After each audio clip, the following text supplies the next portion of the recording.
नमस्कार। आज हम बात करने वाले हैं एक बहुत ही खास उड़ान की। हाँ, ग्रुप कैप्टन शुभांशु शुक्ला और एक्सियोम मिशन 4। बिल्कुल, ये एक मतलब ऐतिहासिक मिशन है। हमारे पास जो जानकारी है वो ग्रुप कैप्टन शुक्ला के बैकग्राउंड, इस एक्स-4 मिशन और जो एक्सपेरिमेंट्स वो कर रहे हैं उन पर बेस्ड है। हाँ, तो कोशिश यही रहेगी कि इस पूरी यात्रा को और इसके पीछे के विज्ञान को थोड़ा करीब से समझें। बिल्कुल। और देखिए, ग्रुप कैप्टन शुक्ला का यहाँ तक पहुँचना ये अपने आप में काफी इंस्पायरिंग है। लखनऊ में जन्मे हैं। हाँ, 1985। हाँ, फिर एनडीए से ग्रेजुएशन और 2006 में इंडियन एयरफोर्स फाइटर स्ट्रीम में। और सिर्फ फाइटर पायलट नहीं, एक बहुत अनुभवी टेस्ट पायलट। सही कहा। SU-30 MKI, MiG-21, MiG-29, Jaguar, मतलब 2000 घंटे से ज्यादा का फ्लाइंग एक्सपीरियंस। कमाल है। और ये अनुभव मुझे लगता है स्पेस फ्लाइट की जो बारीकियां होती हैं उसके लिए बहुत जरूरी है। बिल्कुल। और ऊपर से ISC बैंगलोर से एरोस्पेस इंजीनियरिंग में एमटेक भी किया उन्होंने। फिर 2019 में इसरो ने सेलेक्ट किया। और ट्रेनिंग वो भी तो काफी इंटेंस रही होगी। हाँ, रूस के गैगरिन सेंटर में, फिर नासा और ESA में भी, मतलब पूरी तैयारी के साथ। और यही तैयारी उन्हें ले आई एक्स-4 मिशन तक, मिशन पायलट के तौर पर। और ये चीज बहुत खास है, किसी भारतीय एस्ट्रोनॉट की ISS यानी इंटरनेशनल स्पेस स्टेशन के लिए ये पहली प्राइवेट कमर्शियल विजिट है। हाँ, ये प्राइवेट वाला एंगल अहम है। एक्सियम स्पेस का मिशन है ये। बिल्कुल।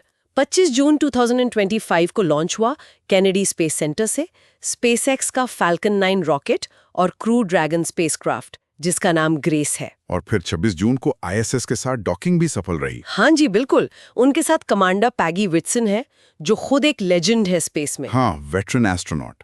और 2 और इंटरनेशनल एस्ट्रोनॉट्स भी। मिशन करीब 14 दिन का है। तो ISS पर सिर्फ रहना नहीं है बल्कि काम भी बहुत है, खास तौर पर एक्सपेरिमेंट्स।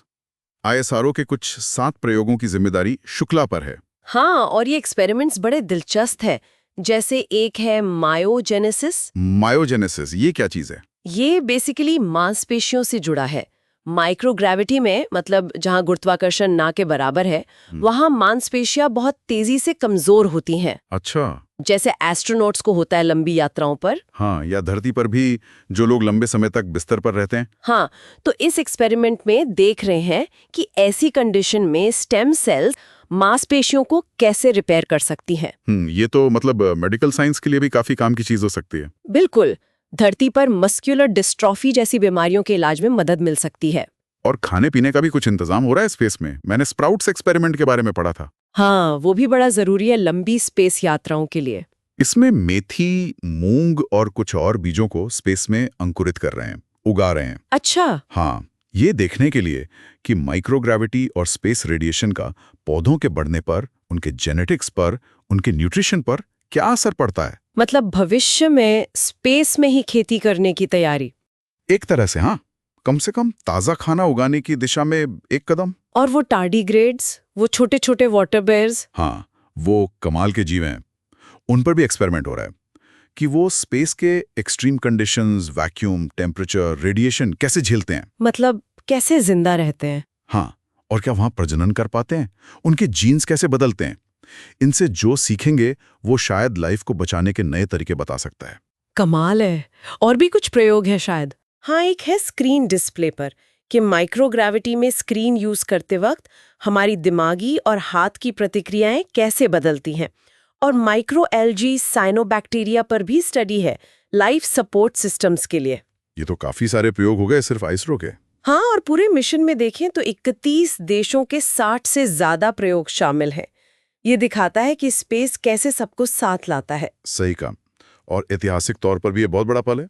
राकेश शर्मा जी के बाद 1984 के बाद शुक्ला दूसरे भारतीय जो स्पेस में गए हैं। और ISS पहुंचने वाले पहले भारतीय। बिल्कुल। और ये सिर्फ एक रिकॉर्ड नहीं है, इसका भारत के अपने human space flight programme Gaganyaan के लिए बहुत मतलब है। हाँ, गगनयान की तैयारी के लिहाज से ये अनुभव कितना काम आएगा। बहुत ज्यादा। माइक्रोग्रेविटी में काम करने का अनुभव, spacecraft operations, life support systems, ये सब गगनयान के लिए प्रैक्टिकल नॉलेज देगा। और ये नासा, इसरो, एक्सियम, स्पेसएक्स, ये जो पब्लिक प्राइवेट पार्टनरशिप दिख रही है, ये भी अपने आप में एक बड़ी बात है।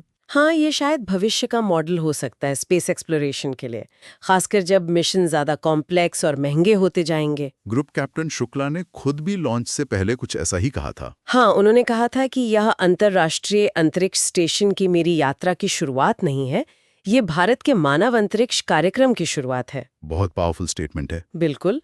और आईएसएस पहुंचकर उनका जो मैसेज था, अंतरिक्ष से नमस्कार, उसमें भी वो उत्साह साफ था। तो अगर समअप करें, ग्रुप कैप्टन शुभांशु शुक्ला एक नया रास्ता बना रहे हैं। पहली भारतीय कमर्शियल फ्लाइट आईएसएस तक, वहां अहम साइंस करना और इस अनुभव को भारत के बड़े स्पेस एम्बिशन से जोड़ना। बिल्कुल सही। ये मिशन कई मायनों में अहम है। और ये सब देखकर एक सवाल मन में आता है कि जैसे एक्स4 में ये पब्लिक प्राइवेट मॉडल सफल दिख रहा है, तो क्या भविष्य में गगनयान जैसे जो हमारे राष्ट्रीय कार्यक्रम है, उनकी फंडिंग और उनको करने के तरीके पर भी इसका असर पड़ेगा? क्या ये मॉडल ज्यादा अपनाया जाएगा?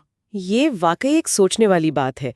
मतलब इसके अपने फायदे और चुनौतियां दोनों हो सकती हैं, पर हाँ, ये भविष्य की दिशा तय करने में एक अहम भूमिका निभा सकता है।